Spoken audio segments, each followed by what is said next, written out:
নমস্কার, শান্তন টিভির পর্দায় আপনাদের স্বাগত। সাথে আছে দীপান্বিতা। চোখ রাখবো সংবাদে। 7 বছরেও বিচার হল না শান্তন পত্রিকার সাংবাদিক সুদীপ দত্ত ভৌমিকের হত্যাকারীদের। পুলিশের দুর্বল ধারা অভিযুক্ত কমান্ডেন্ট তপন দেববর্মাকে পার পাইয়ে দেওয়ার চেষ্টা প্রথম থেকে।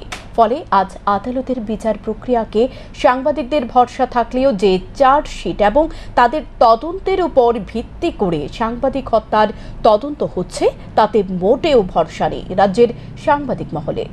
7 বছর আগে এমনই এক অভিশপ্ত দিনে সংবাদ সংগ্রহ করতে গিয়ে নৃশংসভাবে খুন হয়েছিলেন সাংবাদিক সুদীপ দত্ত ভৌমিক। সুদীপ দত্ত ভৌমিক শান্তন পত্রিকার সিনিয়র ক্রাইম রিপোর্টার ছিলেন। তৎকালীন বামফ্রন্ট সরকারের গুড বয় হিসেবে পরিচিত টিএসআরের দ্বিতীয় বাহিনীর কমান্ড্যান্ট তপন দেববর্মার বিরুদ্ধে খবর প্রকাশিত করায় তাঁকে ষড়যন্ত্র করে রাষ্ট্রীয় ক্ষমতার অপব্যবহার করে নৃশংসভাবে হত্যা করা হয়েছিল। তৎকালীন টিএসআর কমান্ডার তথা রাজ্য পুলিশের সিনিয়র আধিকারিক তপন দেববর্মা নিজের ব্যক্তিগত দেহরক্ষী নন্দকুমার রিয়াং সহ কয়েকজনকে সঙ্গে নিয়ে রাষ্ট্রীয় AK-47 রাইফেল দিয়ে গুলি করে বুক ঝাঁঝরা করে দিয়েছিলেন সাংবাদিক সুদীপ দত্ত ভৌমিকের।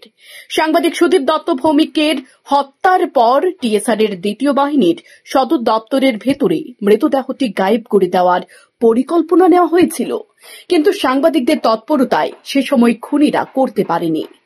গণতন্ত্রের কণ্ঠরোধের নৃশংস চেষ্টায় পুলিশের 4 দেওয়ালের ভেতরের ডেকে নিয়ে সাংবাদিক সুদীপ দত্ত ভৌমিকের হত্যাকাণ্ড তৎকালীন সময়ে ত্রিপুরা এবং দেশের বাইরে রীতিমতো বিশ্বব্যাপী চাঞ্চল্য তৈরি করেছিল। খুনের কিছুক্ষণ পর পুলিশ কমান্ড্যান্ট তপন দেববর্মা সহ তার সাঙ্গপাঙ্গদের খুনি হিসেবে গ্রেপ্তার করলেও তৎকালীন পুলিশ দল খুনের যে মোটিভ সামনে প্রকাশ করেছিল তা সাংবাদিকদের কাছে গ্রহণযোগ্য হয়নি। পুলিশ তৎকালীন সময় টিএসআর আইজি সহ খুনের চক্রান্তে পর্দার আড়ালে থাকা কয়েকজনকে বাঁচাতে তড়িঘড়ি সিট গঠন করে তদন্ত গুটিয়ে নিয়েছিল।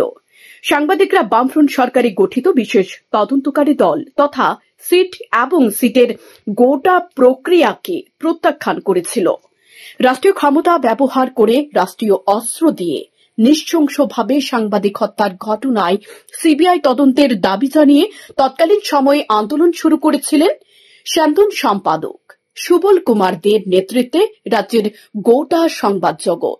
সুবল কুমার দের অ্যাসেম্বলি অব জার্নালিস্ট নামে বরিষ্ঠ সাংবাদিকদের একটি দল সাংবাদিক হত্যার সুষ্ঠু বিচারের দাবিতে তৎকালীন সময়ে রাস্তায় নেমে আন্দোলন করে।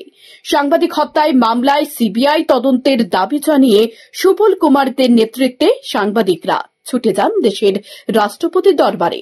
এতে তৎকালীন বামফ্রন্ট সরকার এবং মুখ্যমন্ত্রী মানিক সরকার সাংবাদিকদের সে দাবিকে পাত্তা দেননি। তৎকালীন মুখ্যমন্ত্রী তথা স্বরাষ্ট্রমন্ত্রী মানিক সরকারের নেতৃত্বাধীন পুলিশ দপ্তর সেট গঠন করে সাংবাদিক হত্যার গোজামিল তদন্ত শুরু করে। সাংবাদিক সুদীপ দত্ত ভৌমিক শান্তন পত্রিকায় কমান্ড্যান্ট তপন দেববর্মার ডাক্তার মহিলার সাথে অবৈধ সম্পর্ক নিয়ে তথ্য নির্ভর সংবাদ প্রকাশ করেছিলেন। তৎকালীন সময় সিটের তদন্তের দাবি করা হয়েছিল।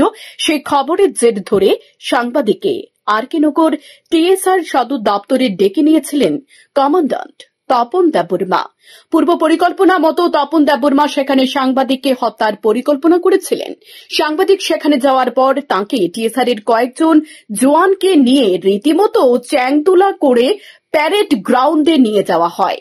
সেখানে কমান্ড্যান্ট তপন দেববর্মা তার ব্যক্তিগত দেহরক্ষী নন্দকুমার রিয়াং এর AK-47 সার্ভিস রাইফেল থেকে গুলি করে সাংবাদিককে হত্যা করা হয়েছিল। পুলিশের বিশেষ তদন্তকারী দল তদন্ত শেষে দাবি করেছিল ব্যক্তিগত ক্ষোভ মেটাতে তপন দেববর্মা নিজের ক্ষমতার অপব্যবহার করে সাংবাদিক সুদীপ দত্ত ভৌমিককে খুন করেছিলেন। সে তৎকালীন সময়ের তপন দেববর্মাকে মুখ্য অভিযুক্ত করে নন্দকুমার রিয়াং, ধর্মেন্দ্র সিং, অমিত দেববর্মা সহ কয়েকজনকে অভিযুক্ত করেছিল। কিন্তু খুনের সময় সেখানে ত্রিপুরা পুলিশের একজন আইজি উপস্থিত ছিলেন বলে বাহিনীর সদর দপ্তর থেকে অভিযোগ উঠেছিল। একইভাবে এই খুনের ষড়যন্ত্রের পেছনে কয়েকজন রাজনৈতিক নেতার ইন্ধন এবং হাত ছিল বলেও অভিযোগ উঠেছে। সে সমস্ত বিষয় নিয়ে তৎকালীন সময়ে সিট কোনো যোগ্য তদন্তে করেনি, ফলে পুলিশের সে তদন্ত সাংবাদিকদের কাছে বিশ্বাসযোগ্য হয়নি। কিন্তু তৎকালীন মুখ্যমন্ত্রী মানিক সরকার সাংবাদিকদের দাবিকে গুরুত্ব না দিয়ে নিজের একঘেয়েমি নীতিতে সিটের তদন্তই বহাল রাখেন। সাংবাদিক হত্যার সুষ্ঠু তদন্তের দাবিতে সাংবাদিকদের ধারাবাহিক আন্দোলন শুরু হয়। সেই আন্দোলনের ফলে রাজ্যব্যাপী রীতিমতো গণজাগরণ তৈরি হয় এবং মানুষ তৎকালীন বামফ্রন্ট সরকারের বিরুদ্ধে গর্জে ওঠেন। মানুষের সে গর্জে ওঠার প্রতিফলন দেখা যায় 2018 সালের বিধানসভা নির্বাচনে।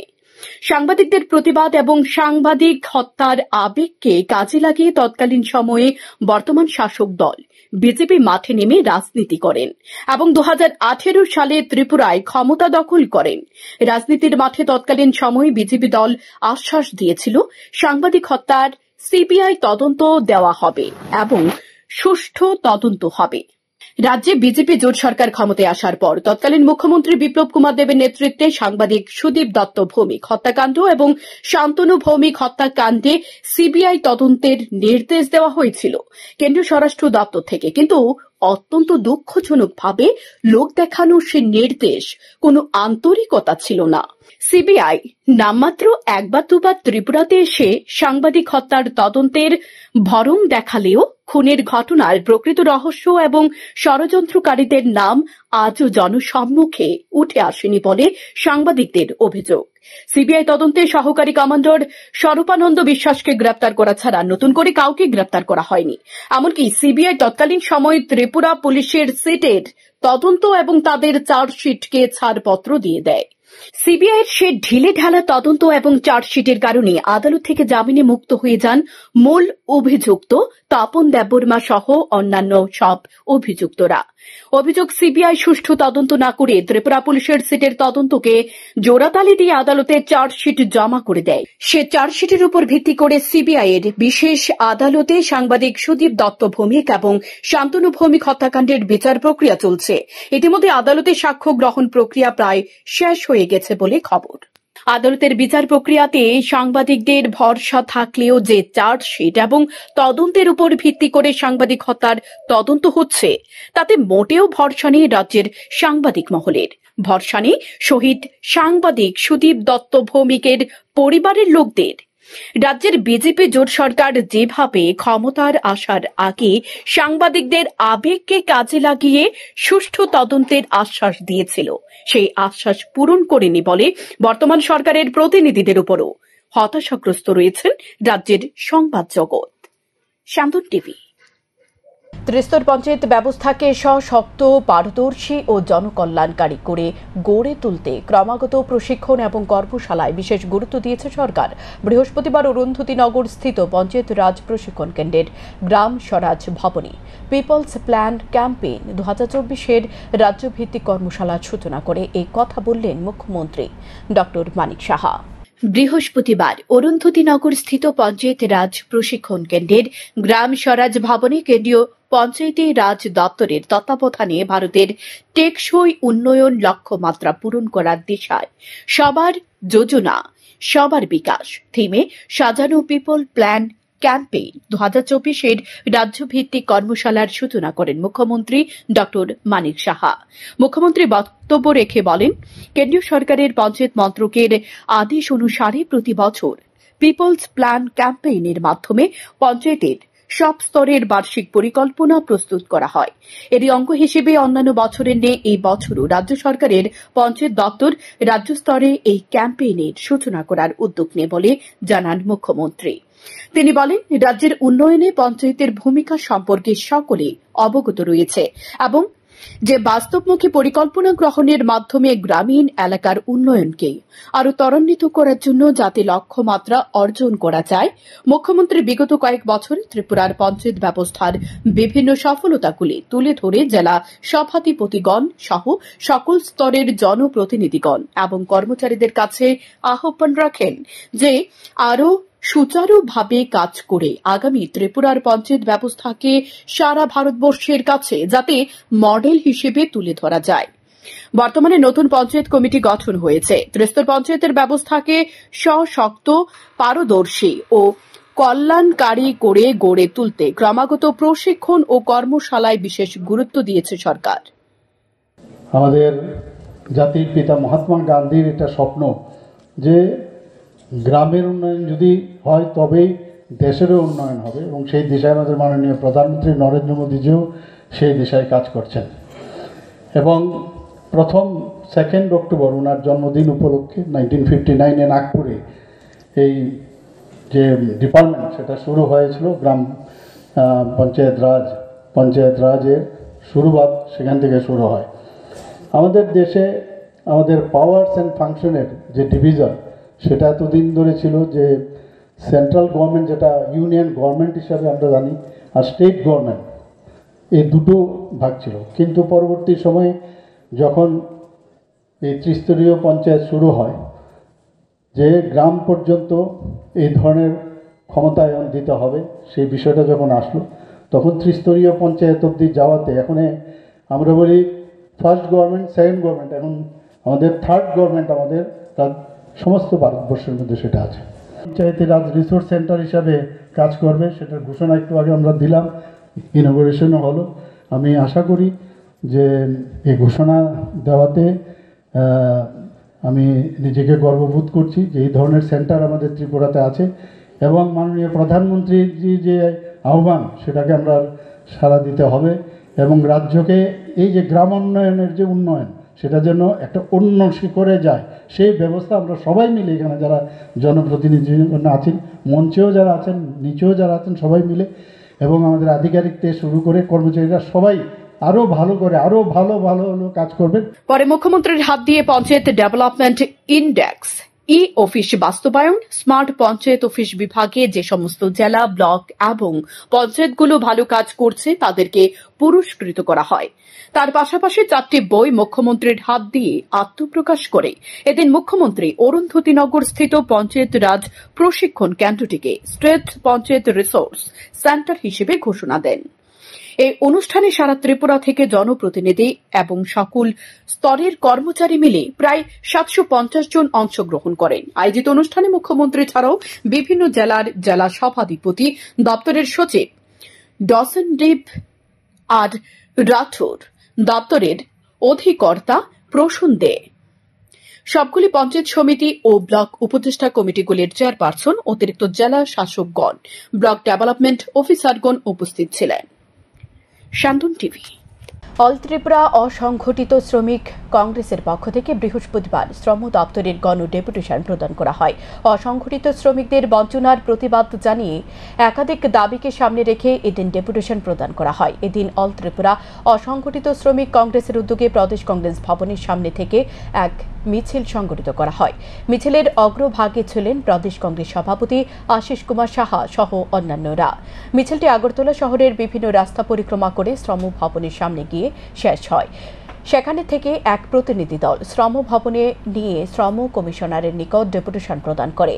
প্রদেশ কংগ্রেস সভাপতি আশিস কুমার সাহা সংবাদ মাধ্যমের মুখোমুখি হয়ে এদিনে ডেপুটেশন প্রদানের উদ্দেশ্য সম্পর্কে জানান। পাশাপাশি তিনি বর্তমান রাজ্য সরকারের সমালোচনা করে বলেন, সমস্ত শ্রমিক পরিপন্থী বর্তমান ডাবল ইঞ্জিন সরকার। শ্রমিকদের বিভিন্ন প্রকল্প বন্ধ করে দিয়েছে এই সরকার। বিশেষ করে শ্রমিকদের বিভিন্ন সমস্যার সময়ে সহযোগিতা করার জন্য যে প্রকল্পটি ছিল তার অর্থরাশি অ্যাকাউন্টে শূন্য করে দিয়েছে। সবচেয়ে আশ্চর্যজনক বিষয় হল, গত আগস্ট মাসের বন্যায় রাজ্যের শ্রমিকরা ব্যাপকভাবে ক্ষতিগ্রস্ত হয়েছে। কয়েক মাস অতিক্রান্ত হয়ে যাওয়ার পরেও সরকারের কোনো আর্থিক সহযোগিতা নেই। তিনি আরো বলেন, রেগা শ্রমিকদের মজুরি বৃদ্ধি যে প্রতিশ্রুতি ছিল সেটা পর্যন্ত সরকার পালন করেনি। আরো লক্ষ্য করা যাচ্ছে, বিভিন্ন দপ্তরে অসংগঠিত যে রূপে যে সমস্ত শ্রমিক ছিল তাদের পর্যন্ত ছাঁটাই করেছে এ সরকার। গুরুতর অভিযোগ তুলে বলেন, সরকার এ ধরনের শ্রমিক বিরোধী মনোভাবের কারণে শ্রমিকরা ব্যাপক অসন্তোষ হয়ে আছে। এদিন মিছিলটি শহরের বিভিন্ন পথ পরিক্রমা করে। বিজেপি সরকার ক্ষমতায় আসার আগে শ্রমিকদের উদ্দেশ্যে যে প্রতিশ্রুতিগুলি তারা প্রদান করেছেন, শ্রমিকদের দৈনন্দিন অর্থনৈতিক জীবনযাত্রার মান উন্নয়নে যারা প্রতিশ্রুতিবদ্ধ ছিলেন, আজকে তাদের মজুরি বৃদ্ধি থেকে শুরু করে তাদের প্রতিনিয়ত বিপদের সম্মুখীন হয়েও এই সরকারের তরফ থেকে কোনো ধরনের সাড়া পাচ্ছেন না।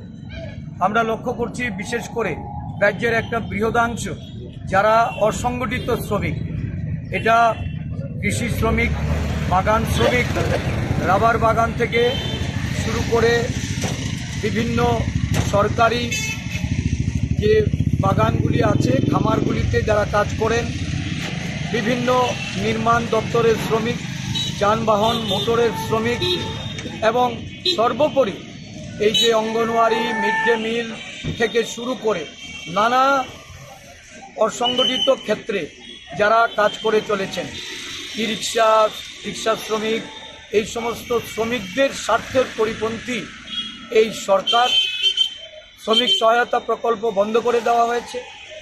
নির্মাণ শ্রমিকদের বিভিন্নভাবে সহায়তা প্রদান করার জন্য যে একটা প্রকল্প ছিল, এই প্রকল্পে অর্থ নানাভাবে ডাইভার্ট করে তাদের তহবিল এটাকে শূন্য করে দেওয়া হয়েছে। সারা রাজ্য জুড়ে শ্রমিকরা বন্যায় কবলিত হয়ে ক্ষতিগ্রস্ত হয়েছেন, তাদের কোনো ধরনের পুনর্বাসনের ক্ষেত্রে সরকারের কোনো আর্থিক সহায়তা নেই। সিপিআইএম সদর মহকুমা কমিটির 24তম সম্মেলনকে সামনে রেখে রাজধানীর এক বাইক মিছিল সংগঠিত করা হয়। রাজধানীর মেলার মাঠ স্থিত ভানু ঘোষ স্মৃতি ভবনের সামনে থেকে শুরু হয় এই বাইক মিছিল। মিছিলটি আগরতলা শহরের বিভিন্ন রাস্তা পরিক্রমা করে। উপস্থিত ছিলেন সিপিআইএম সদর মহকুমা কমিটির সম্পাদক শুভাশিস গাঙ্গুলি। তিনি জানান, সিপিআইএম সদর মহকুমা কমিটির 24তম সম্মেলন অনুষ্ঠিত হবে 24 ও 25 নভেম্বর।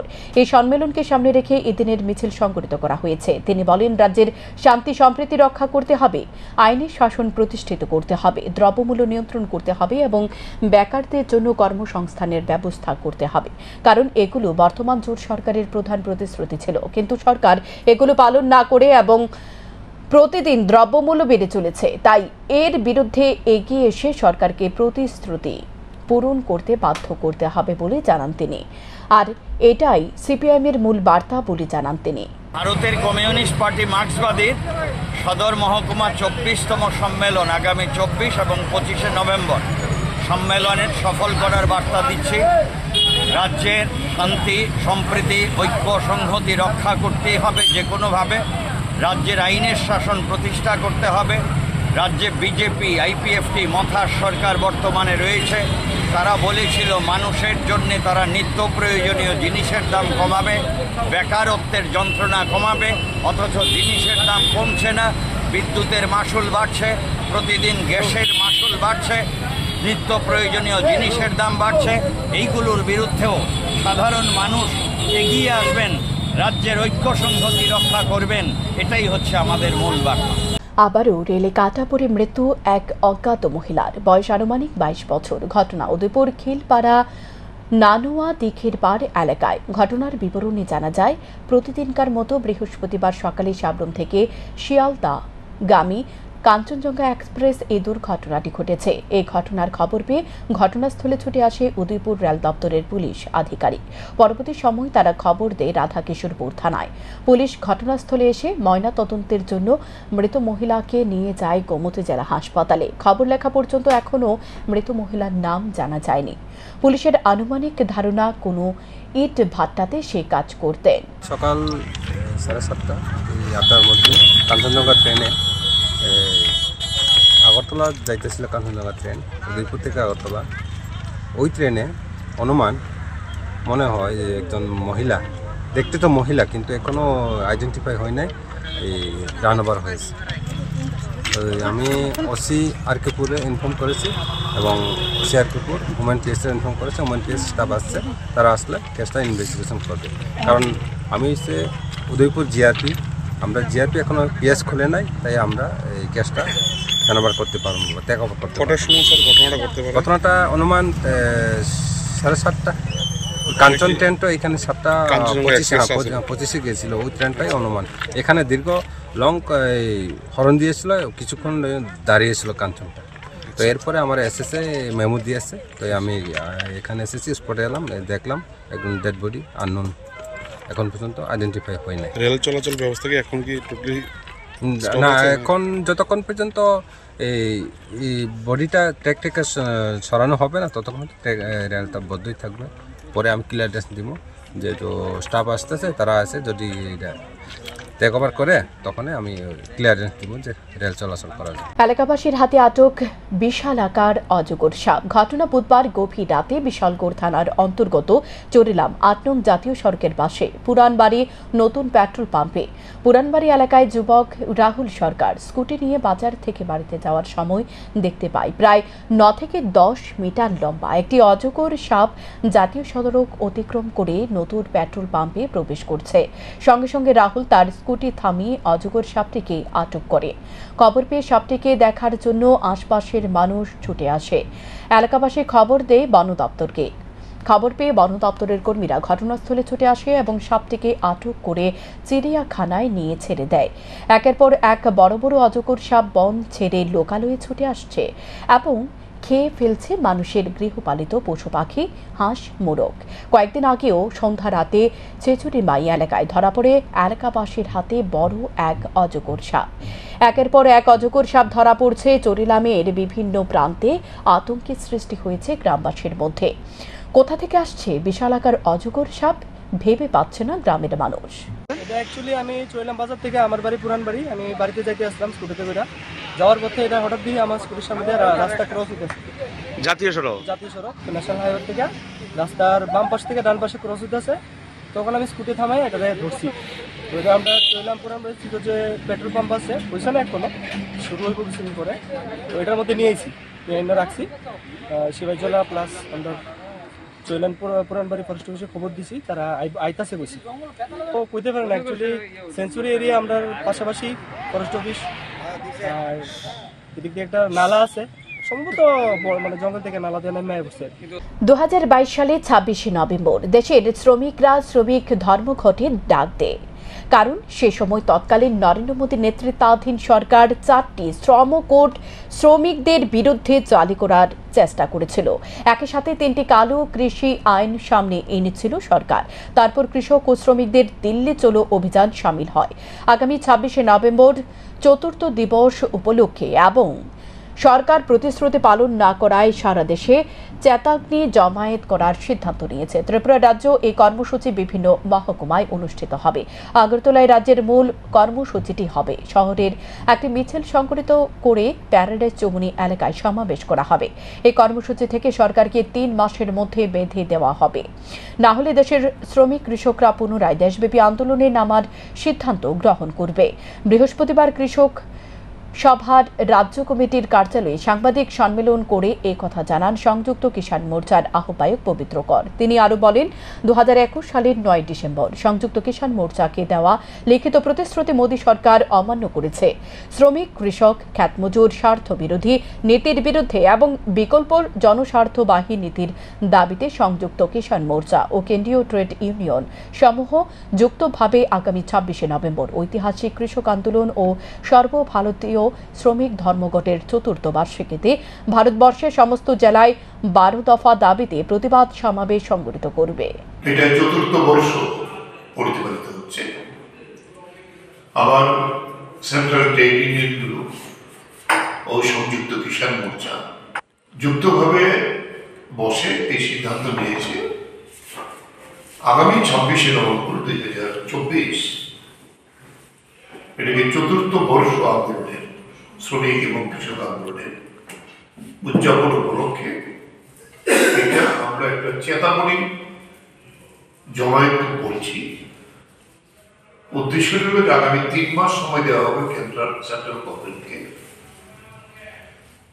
এই কেন্দ্রীয় ট্রেড ইউনিয়ন এবং সংযুক্ত মোর্চা যে দাবিগুলো সরকারের কাছে পেশ করে এতদিন এই লড়াই চালিয়ে আসছে, ৩ মাসের মধ্যে যদি সদর্থ ভূমিকা কেন্দ্রীয় সরকারের পক্ষ থেকে না নেওয়া হয় তাহলে গোটা দেশব্যাপী শ্রমিক কৃষকরা আরো দুর্বার আন্দোলন করে তোলার সিদ্ধান্ত নেবে।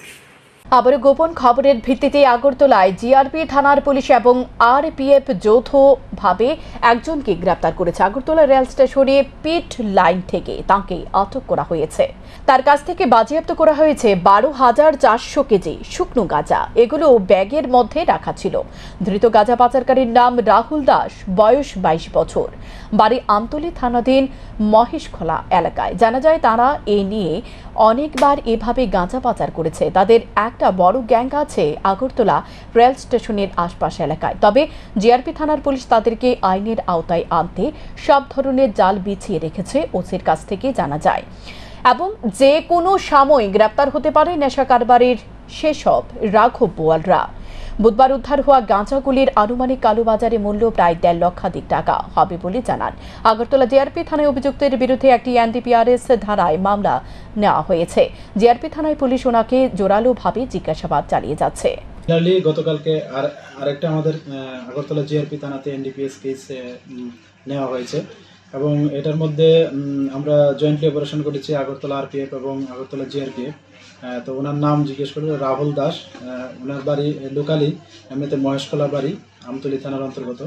তো উনি অ্যাকচুয়ালি এই যে বাইরের দূরপাল্লার যে ট্রেনগুলি আছে, বিশেষ করে কুয়া, দেওঘর বা এলটিটি যেগুলি মুম্বাই যায়, এগুলি মানে যখন পিটিং হয়, এগুলি মানে যখন আসার পর এগুলি সাফ হয়, তো ওই সময় সে ওই গাঁজা মানে 10 কেজি 12 কেজি এরকম করে ফিট করে দেয় আর কি।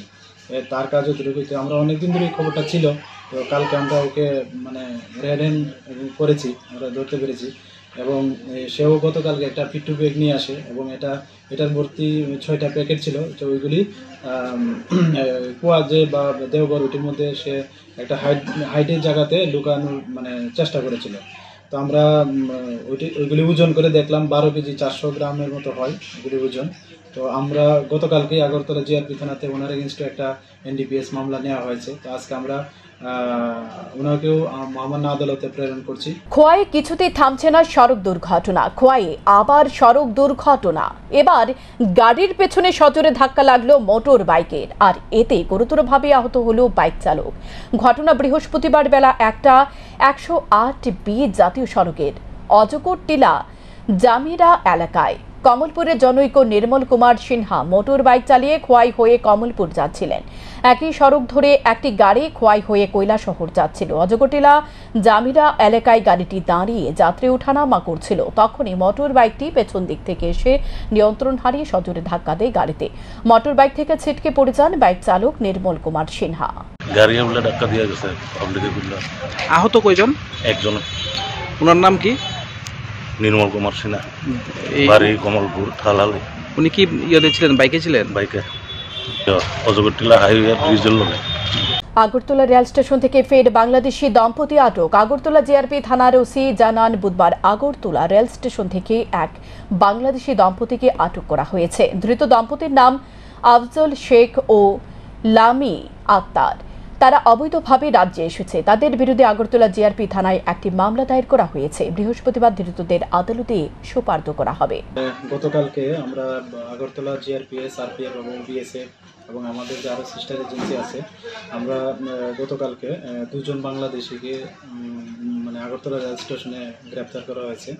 তো একজনের নাম হলো আফজল শেখ, আর একজন ওনার স্ত্রী বলছে লামিয়া আক্তার। তারা ফিরোজপুর জেলার বাংলাদেশের অন্তর্গত। তারা অ্যাকচুয়ালি অবৈধভাবে বর্ডার ক্রস করে এসছে, এবং তারা বলেছে কলকাতা যাবে। তো এই সুবাদে গতকালকে আমরা মানে ওনাদের এগেনস্টে একটা মামলা নিয়েছি, যার মধ্যে আমাদের যে নতুন অ্যাক্ট আছে বিএনএস, আইপিপি অ্যাক্ট এবং ফরেনার অ্যাক্ট আছে। তো আজকে আমরা তাদের মহামান্য আদালতে প্রেরণ করছি। এখনকার মতো সংবাদে পর্যন্তই। চোখ রাখুন শান্তন টিভির পর্দায়। নমস্কার।